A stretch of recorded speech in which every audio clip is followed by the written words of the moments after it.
Inspiration is a fleeting thing.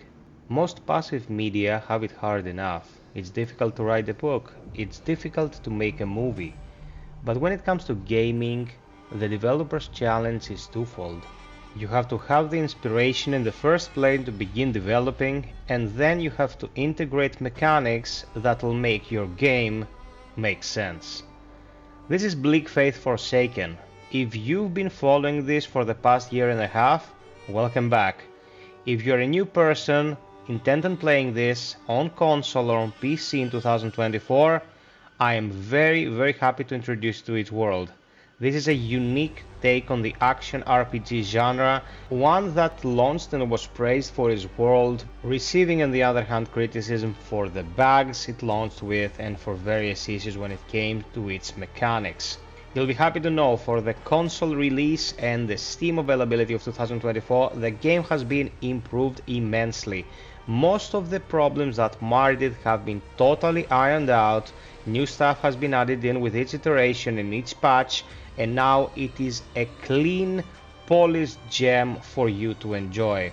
I was able to test both the PC and console versions, so I am in a position that allows me to put your mind at ease. The PlayStation 5 version is the one I spend most of my time on, and it's running mostly at 60 frames. I think the core resolution is 1440p upscaled for 4K TVs, looking sharp and plays really well. Throughout the course of this review process, I was able to receive 2 patches, and they fixed a lot of issues, updating the game to the latest version available on Steam. So when you get your hands on this on the 6th, you will be playing the latest and best version available. Technical stuff aside, and I hope I was able to help you make an informed decision on that front, let's talk about the game proper. Bleak Faith Forsaken is an action RPG, as mentioned before, that sometimes has been categorized as a Souls-like. It isn't that, really. The game doesn't sport a universal healing system that gets auto-replenished at some kind of bonfire. It doesn't force you to go and collect your corpse or souls, and it strongly promotes exploration. To make this abundantly clear, you can finish the game after fighting 3 out of its 9 bosses. One after the tutorial, one that guards one of your main objectives, and another that is of course the final boss. You can circumvent or bypass many of the encounters by utilizing routes throughout its totally interconnected world. I recently had the privilege of interviewing the game's lead designer, and he explained to me that this entire megastructure, the Omnistructure, the world of the game, was handcrafted from beginning to end. That was, as you can probably imagine, a pretty tall order for a studio comprised of 3 people: lead designer, lead programmer, and the composer of the amazing soundtrack. I really need to underline the quality of the sound in this game, especially when it comes to the OST. We're talking 3 discs worth of music, each one immensely inspired and unique in its composition, and every single one is presented to you in a fashion of complementing your traversal throughout the game world. You don't just listen to hummings and ambience whilst you walk around, you hear track after track, with the exception of course of specific boss and unique enemy music. The presentation of the game doesn't fall behind either. As I said earlier, every single area here has been handcrafted, and while it is very possible to detect the odd low resolution texture here and there, the art behind the whole project is sublime. Drawing inspiration from classic works of art and manga like Blame, the game presents a plethora of biomes, from destroyed sprawling metropolis to forests to underwater segments that are insanely detailed, expansive, and a joy to behold. Combat implements a standard stamina-based system with a lot of choices when it comes to melee, ranged, and spellcasting options. And some of you will be glad to know that since the release of the game, iframes have been integrated into its systems. Now there are items that either extend those iframes or remove them altogether, trading for different kinds of buffs. like better rounded damage numbers, longer distance rolls, and so on and so forth. There is a pretty good amount of scenarios in here where you will have to utilize more than just smacking the enemy in the face in order to prevail, jumping over shockwaves, blocking, dodging, perfect parrying, and so on and so forth. So combat has gone a long way since its initial version. Everything has been cleaned up, you will not be stumbling on geometry anymore, you will not be passing through enemies or see enemies pass through geometry. The game was in a pretty rough state when it first came out, but it tried to do a lot of things with a very small workforce behind it.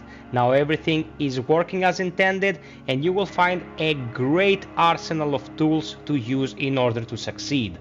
For the leveling process, the game utilizes a hybrid system between XP gains and increasing attributes and kitting your armor and weapons with specific crystals in order to get additional buffs.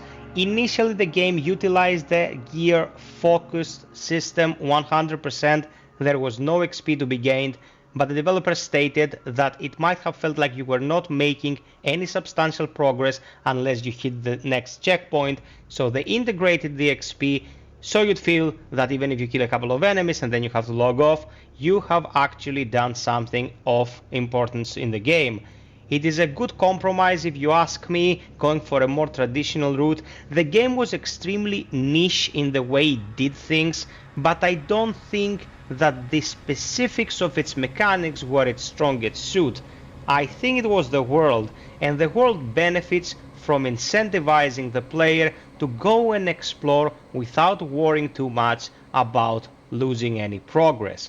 As it stands, you can pretty much modify everything to your liking, a progress that progresses incrementally as you unlock more of the handler's ability. The handler is pretty much your shrine maiden, and through the course of the game you will be able to empower her and allow her to help you in various ways, like manufacturing consumables, crystals, and socketing them into your weapons and gear. It is very well put together, very easy to understand, and you will have a great time getting this little drip of serotonin every time something upgrades just a little bit and making your life easier.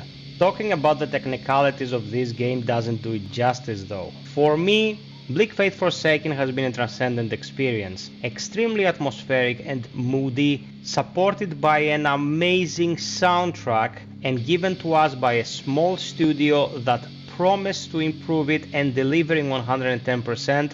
It is a process of always re-experiencing the Omni structure under a new light. With the recent updates, they even added post-processing effects that allow you to turn the game onto its head using cel-shaded graphics, manga broad strokes, sharp textures, or whatever else you can pretty much imagine.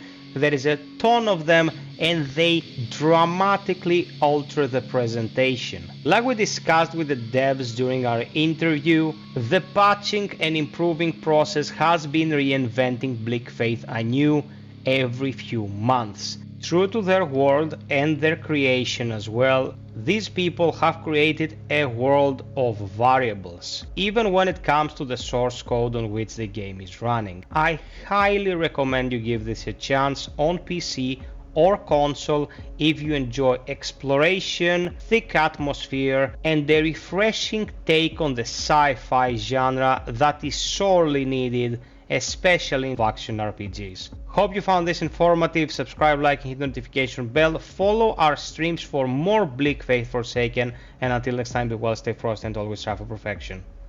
Cheers!